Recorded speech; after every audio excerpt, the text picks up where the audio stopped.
Hello student, welcome to chemistry class. In today chemistry class, we will continue basic concept of chemistry, student, and I will recap that what topics we have studied in this chapter. Okay, अभी तक इस chapter में हम लोगों ने क्या क्या पढ़ लिया है, इंट्रोडक्शन से लेकर के टाइप ऑफ केमिस्ट्री के बारे में हम लोगों ने पढ़ लिया है और हम लोग मैटर के बारे में पढ़ लिए। मैटर को अच्छी तरह से हम लोगों ने क्लासिफाई कर दिया, हर एक पार्ट को डिफाइन कर लिया हम लोगों ने। अब उसके बाद हम लोगों ने एटॉमिक मास शुरू किया, एटॉमिक मास, मॉलिक्यूलर मास, ये जाने हम लोग। ठीक है, हम थोड़ा सा मॉलिक्यूलर मास को कैलकुलेशन भी जानेंगे, कैसे कैलकुलेट करेंगे, देन फार्मूला मास और equivalent mass and empirical formula and molecular formula में रिलेशन जानेंगे। ठीक है, तो तैयार है? चलिए आज हम लोग देखते हैं। बहुत इंपॉर्टेंट पार्ट है, बहुत आसान पार्ट है। ठीक है, क्वेश्चन हमारा है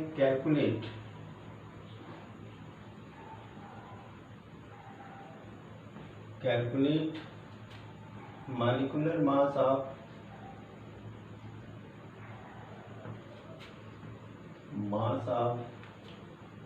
ग्लूकोज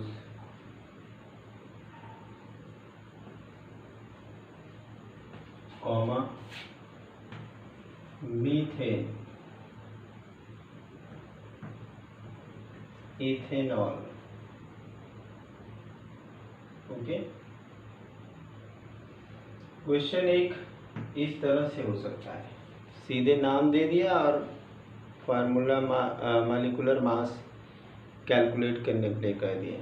तो हम पहले जैसे ग्लूकोज लेते हैं आंसर के फॉर्म में, ग्लूकोज, ये सब 9th के हैं। ग्लूकोज का फार्मूला होता है C6H12O6। ओके, अब कार्बन का एटॉमिक मास होता है 12, हाइड्रोजन का एटॉमिक मास 1 और ऑक्सीजन का एटॉमिक मास 16। ठीक है, ध्यान दीजिएगा किस तरह से हम इसको कैलकुलेट करते हैं। ठीक है, अब यहाँ पे 6 कार्बन है और 12 हाइड्रोजन है और 6 ऑक्सीजन है। अब यहाँ पे ये वैल्यू पुट कर देते हैं, 6 into 12, 12 into 1, 6 into 16। Okay, 12 6 is 72, 12 plus 96 and algebraic sum हमने बताया था 180। हमने क्या कहा था कि मॉलिक्यूलर जो मास होता है, algebraic sum of the masses of atomic masses of the constituent particle. हमने मॉलिक्यूलर मास में क्या बताया था कि it is the algebraic sum of atomic masses of constituent particle. ठीक है, तो यही हमने किया। 6 कार्बन थे, 12 हाइड्रोजन थे, 6 ऑक्सीजन था। फिर यहाँ पे हमने कार्बन की जगह पे 12 लिख दिया, हाइड्रोजन की जगह पे 1 लिख दिया, ऑक्सीजन की जगह पे 16 लिख दिया। अब यहाँ पे इसको हमने टोटल कर दिया, तो ये हमारा 180 ग्राम पर मोल इसको कह सकते हैं, और इसको हम U से यूनिफाइड मास के रूप में दिखा सकते हैं। क्लियर है? चलिए अगला देख लेते हैं। ठीक है,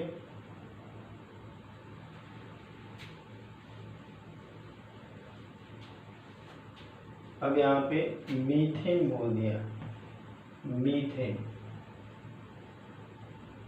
तो मीथेन का फार्मूला होता है CH4। अब कार्बन का एटॉमिक मास 12, हाइड्रोजन का एटॉमिक मास 1। तो अब यहाँ पे क्या है, कार्बन 1 है और 4 हाइड्रोजन है। 1 कार्बन का 1 इंटू 12, 4 इंटू 1, टोटल कितना हो गया 16U। ये इसका हो गया मॉलिक्यूलर मास। ठीक है, इसी तरह से हम लोग एथेनॉल देख लेते हैं।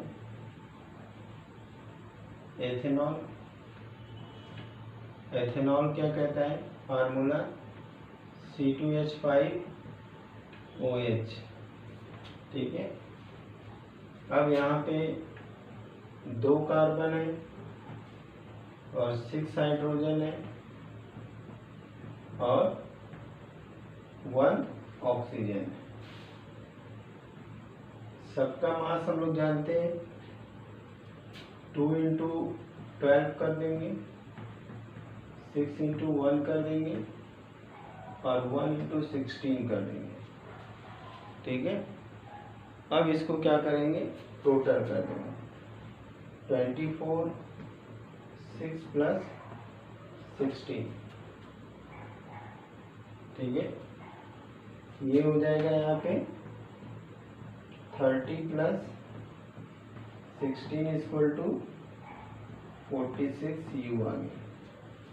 ठीक है, एक तो इस तरह से क्वेश्चन पूछा जा सकता है कि नेम दे दिया तो हमें अब फार्मूला भी सोचना पड़ेगा और एटॉमिक मास भी याद रखना पड़ेगा। ठीक है, अगला जो क्वेश्चन पूछ सकता है किस तरह से पूछ सकता है, अगला क्वेश्चन देख लेते हैं हम लोग। नेक्स्ट हमारा क्वेश्चन क्या है,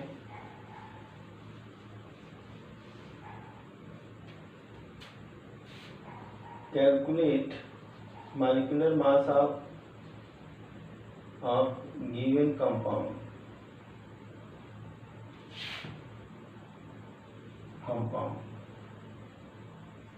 अब ये कंपाउंड क्या हो सकता है, C12H22O11 ऐसे दे दे। ठीक है, CH3 CH2 COOH ऐसे दे दे। ठीक है, हमें निकालना हो मॉलिक्यूलर मास, क्या करना हो, मॉलिक्यूलर मास अगर निकालना हो तो कैसे करेंगे, सेम वही मेथड लगाएंगे। अब यहाँ पे फार्मूला दिया हुआ है, हाँ ब्रैकेट में हो सकता है कि एटॉमिक मास C12 कार्बन का दे दे, हाइड्रोजन का एटॉमिक मास 1 दे दे, ऑक्सीजन का एटॉमिक मास 16 दे दे। ठीक है, तो हम इसकी मदद से सॉल्व कर सकते हैं, तब आसान हो जाएगा। कैसे करेंगे, अब यहाँ पे फर्स्ट हम लोग देते हैं आंसर, यहाँ पे C12H22O11। ठीक है, अब इसमें क्या चीज़ दिया हुआ है, यहाँ पे 12 कार्बन है, 22 हाइड्रोजन है, 11 ऑक्सीजन है। तो 12 इंटू 12 हो जाएगा, 20 इंटू 1 हो जाएगा और 11 इंटू 16 हो जाएगा। ठीक है, तो 12 या 144, 22 प्लस 16 1 जा 16, 1 कैरी 16 एंड 17। ओके, अब इसको हम कैलकुलेट करेंगे तो 342U आएगा। कैलकुलेट करके चेक कर लीजिए, फटाफट चेक करिए, देखिए आ रहा है इतना। ओके, चलिए सही है। अब हम नेक्स्ट कंपाउंड लेते हैं, इसको इरेज करेंगे। नेक्स्ट कंपाउंड, वीडियो को पॉज करके भी लिख सकते हैं। तो यहाँ से हो गया CH3 CH2 COOH। यहाँ पे carbon 1 2 3 carbon plus 3 2 and 1 6 hydrogen plus 2 oxygen. Okay, तो ये हो जाएगा 3 इंटू 12, 6 इंटू 1, 2 इंटू 16। ओके, अब इसके बाद क्या होगा, हम लोग जानते हैं 12 3 जा 36 प्लस 6 प्लस 32।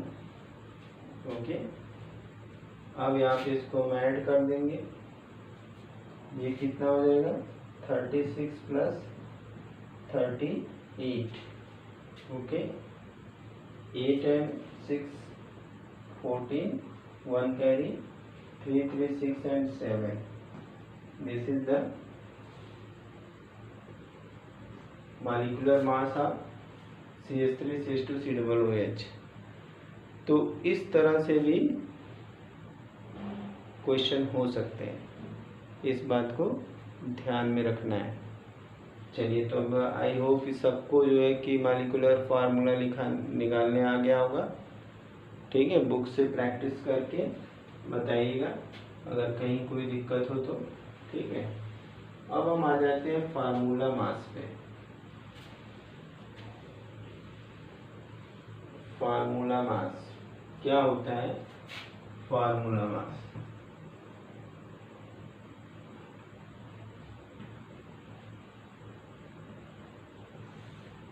ठीक है, फार्मूला मास क्या होता है अब हम ये जानेंगे।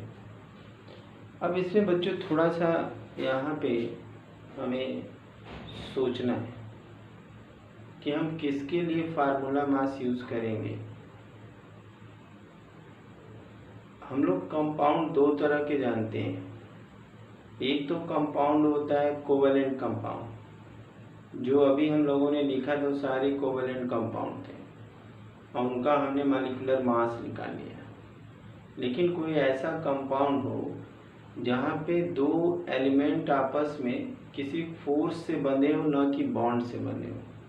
ध्यान दीजिएगा, ऐसे कंपाउंड जहाँ पे दो एलिमेंट आपस में किसी फोर्स से बंधे हो, न कि शेयरिंग ऑफ इलेक्ट्रॉन से बंधे हो। तो ऐसे जो कंपाउंड होते हैं जो कि किसी फोर्स से बंधे होते हैं, वो ज़्यादातर आयनिक कंपाउंड होते हैं। अब आयनिक कंपाउंड का जो मॉलिक्यूलर मास होता है उसी को हम फार्मूला मास कहते हैं। तो कह सकते हैं कि फार्मूला मास हम यूज़ करते हैं आयनिक कंपाउंड्स के लिए। Use for ionic compound. ये छोटी छोटी चीज़ें और सब जगहों पे छोड़ दी जाती हैं, ठीक है ना, लेकिन हम इसे ले लेते हैं। अब आयनिक कंपाउंड का जो फार्मूला मास निकालना है तो सिंपल मेथड हमारा मॉलिक्यूलर मास वाला ही है। बस वहाँ पे कंपाउंड कोवेलेंट था और यहाँ पे कंपाउंड जो है कि क्या है, आयनिक है। चलिए देखते हैं, एग्जांपल लेते हैं NaCl का। ठीक है, अब हमें सोडियम का एटॉमिक मास 23 और क्लोरीन का एटॉमिक मास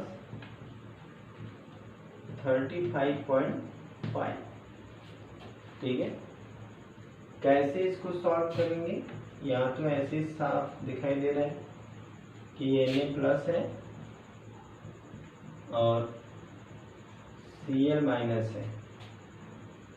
अब यहाँ पे हम सीधे सीधे क्या करेंगे, इसका 23 रख देंगे और इसका 35.5 रख देंगे। अब इसको कैलकुलेट करेंगे तो 58.5 आ जाएगा U। ये फार्मूला मास हो गया, फार्मूला मास।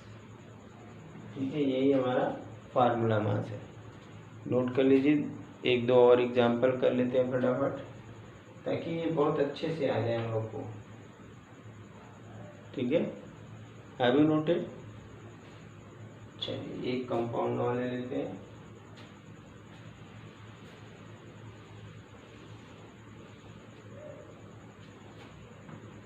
कैल्शियम क्लोराइड, ठीक है, कैल्शियम क्लोराइड। कैल्शियम का एटॉमिक मास 40 और क्लोरीन का भी हम लोगों ने देखा एटॉमिक मास 35.5, ठीक है। अब यहाँ पे हमें सॉल्व करना है। एक कैल्शियम 2 क्लोरीन है, ठीक है। तो ये क्या हो जाएगा, कैल्शियम का यहाँ 40 रख देंगे, यहाँ 2 × 70 सॉरी 35.5 कर देंगे, ठीक है। एक स्टेप और इसमें आ जाते हैं। ये हो गया 40 + 71 और इसको हम ऐड कर देंगे तो 111 हो जाएगा। तो ये हो गया formula mass of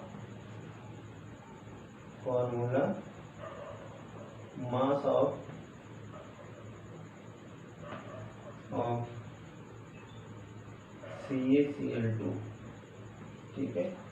I hope clear हो गया होगा कि मॉलिक्यूलर मास यूज कहाँ करना है और फार्मूला मास कहाँ यूज करना है।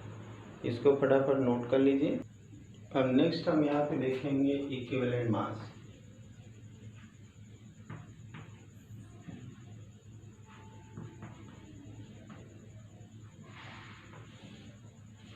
इक्विवेलेंट मास क्या होता है?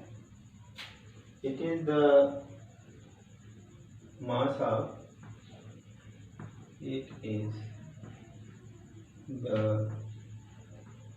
mass of an element or a compound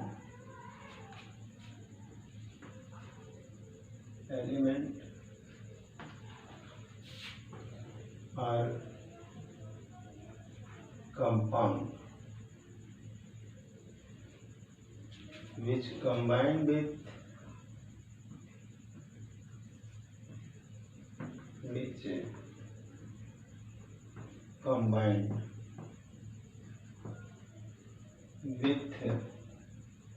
or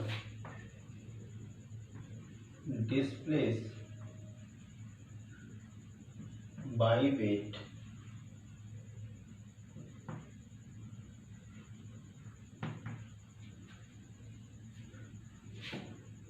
one part of hydrogen,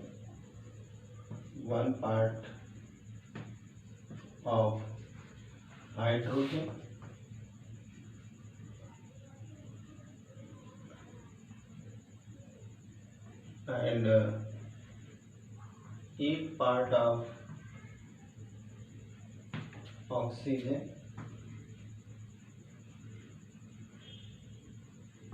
and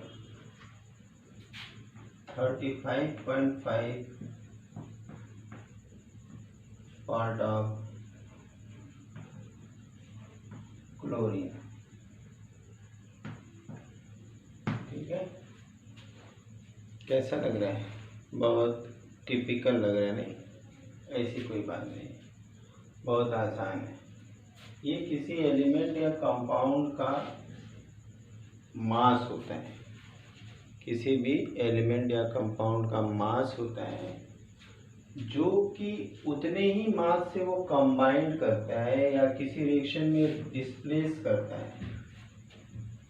1 part of hydrogen यानी उसका मॉलिक्यूलर मास जितना होगा, या अगर ऑक्सीजन से रिएक्शन किया हुआ तो 8 part ऑफ ऑक्सीजन, या जो है कि क्लोरीन से अगर रिएक्शन किया है तो उसके एटॉमिक वेट बाय वेट लिखा है ना यहाँ पे, बाय वेट 35.5 होता है ऑक्सीजन क्लोरीन का, ठीक है। चलिए ये फार्मूला देख लेते हैं, ठीक है। Equivalent weight of metal, I hope ये समझ में आ गया होगा। बहुत आसान है, कोई ऐसी बात नहीं है, ठीक है। यहाँ पे हम लोग देखेंगे equivalent weight of metal, equivalent weight of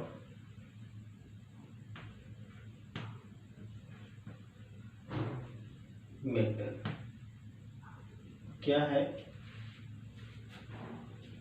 weight of metal कितना दिया हुआ है, वेट ऑफ मेटल,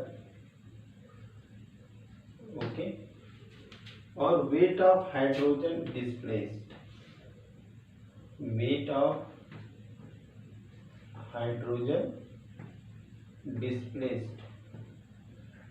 अब हम लोगों ने डिफिनेशन में लिखा था 1 पार्ट, तो 1 पार्ट का वेट कितना है, 0.0008, ठीक है। अगर यहाँ पे हाइड्रोजन को डिस्प्लेस किया है तो दूसरी तरह से भी इसको हम लिख सकते हैं, वेट ऑफ मेटल, ओके। उसके बाद लिख सकते हैं volume of hydrogen, volume of hydrogen at STP in ml displaced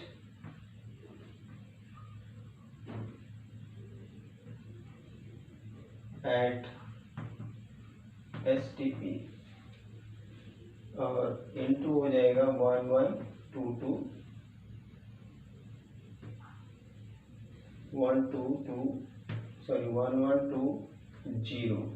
ठीक है। ये कहाँ से आता है, ये जो 22.4 लीटर होता है उसका आधा वॉल्यूम यहाँ पे लेते हैं, ठीक है। तो ये वॉल्यूम के फॉर्म में हो गया। अब ऑक्सीजन के फॉर्म में अगर देखना हो तो equivalent weight of metal equal to weight of metal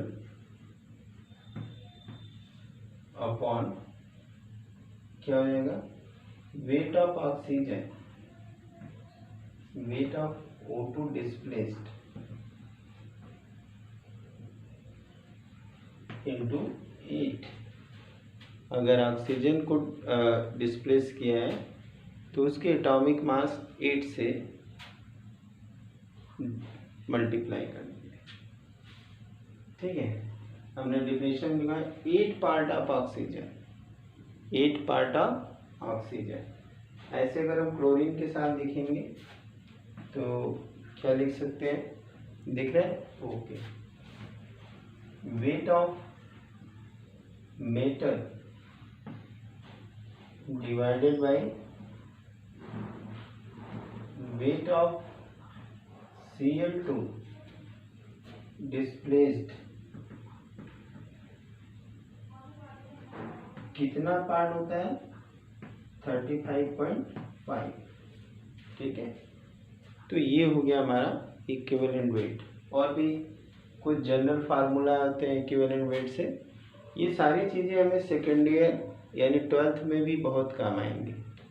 ये जो हम फार्मूले जितने यहाँ पे डिस्कस कर रहे हैं, ये सारे फार्मूले हमें अगली क्लास में ज़रूर मिलेंगे, ठीक है। चलिए नेक्स्ट, अभी ये फार्मूले ख़त्म नहीं हुए हैं, और भी फार्मूले हैं, देखते चलते हैं सारे को, ठीक है। पहले फार्मूले जो हमारा चैप्टर है वो न्यूमेरिकल बेस है, क्योंकि बेसिक कॉन्सेप्ट क्लियर तब होगा जब हम न्यूमेरिकल करेंगे, ठीक है। इन जनरल क्या होता है, in general weight of substance E upon, अगर दो सब्सटेंस है वहाँ कंपेयर कर रहे हैं, ऐसा हमें इलेक्ट्रोकेमिस्ट्री में जब हम 12th में जाएंगे तो इसी फार्मूले की जरूरत पड़ेगी, ठीक है। Equal to equivalent weight of A equivalent weight of B, ठीक है। जब हमें दो को कंपेयर करना है, दो को लेना है, तब हम ऐसा करेंगे। नोट कर लीजिए फटाफट।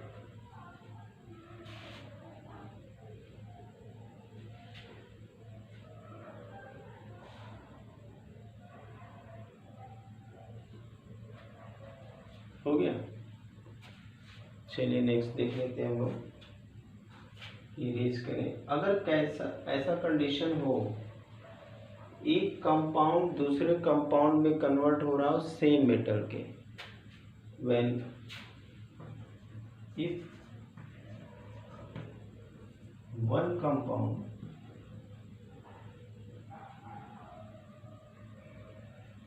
is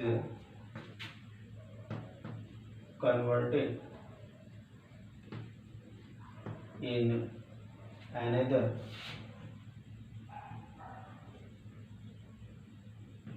compound of same metal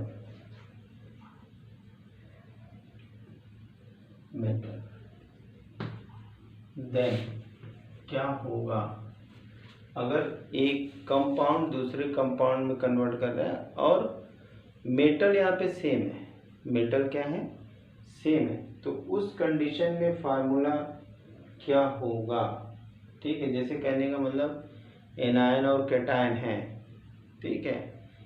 अब कैटायन सेम हो, एनायन चेंज हो गया हो, तो उस कंडीशन में मेटल सेम है, ठीक है, एनायन चेंज हुआ है, तब फार्मूला क्या होना चाहिए?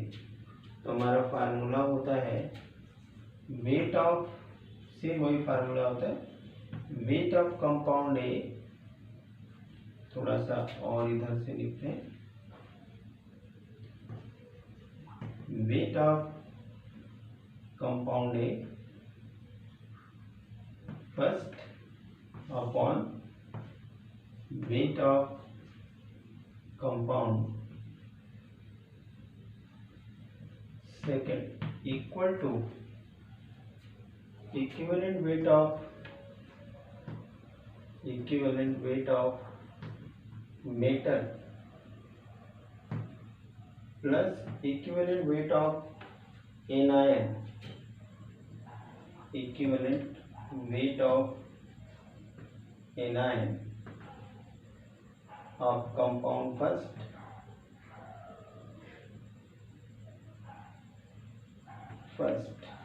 upon equivalent weight of metal, same आएगा of metal,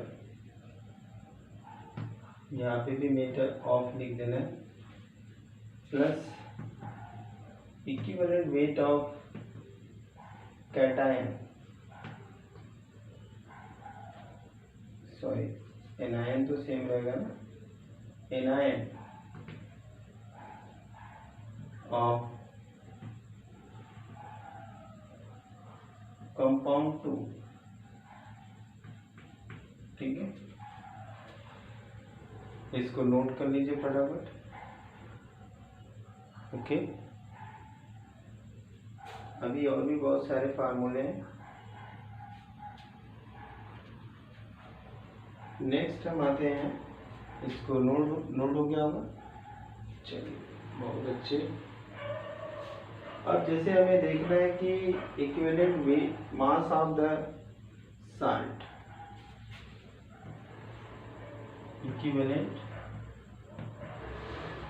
mass of salt, यहाँ पे दोनों चीजें सेम है, तो यहाँ से जाएगा फार्मूला मास ऑफ साल्ट,